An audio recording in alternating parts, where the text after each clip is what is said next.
युरोपातील अनेक देशांमध्ये वीज पुरवठा खंडित झाला आहे। फ्रान्स, स्पेन आणि पोर्तुगालसह अनेक देशांमध्ये वीज पुरवठा खंडित झालेला आहे। वीज पुरवठा खंडित झाल्यामुळे या देशांमधील वाहतूक आणि विमानतळ ठप्प झाले आहेत। भुयारी मार्ग बंद पडले आहेत, तसंच इंटरनेट सेवा देखील बंद आहे। वीज पुरवठ्याच्या अभावी मेट्रो सेवा देखील आता बंद करण्यात आलेली आहे, ज्याचा नाहक त्रास सगळ्यांनाच इथं सहन करावा लागतोय।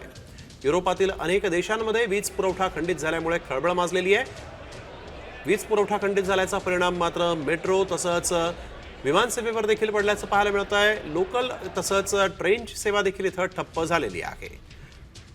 युरोपातील अनेक देशांमध्ये वीज पुरवठा खंडित झाला आहे। फ्रान्स, स्पेन आणि पोर्तुगालसह अनेक देशांमध्ये वीज पुरवठा खंडित झालेला आहे।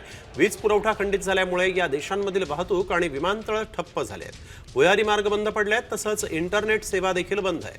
वीज पुरवठ्याच्या अभावी मेट्रो सेवा देखील आता बंद करण्यात आलेली आहे, ज्याचा नाहक त्रास सगळ्यांनाच इथं सहन करावा लागतोय। युरोपातील अनेक देशांमध्ये वीज पुरवठा खंडित झाल्यामुळे खळबळ माजलेली आहे। वीज पुरवठा खंडित झाल्याचा परिणाम मात्र मेट्रो तसंच विमानसेवेवर देखील पडल्याचं पाहायला मिळत आहे। लोकल तसंच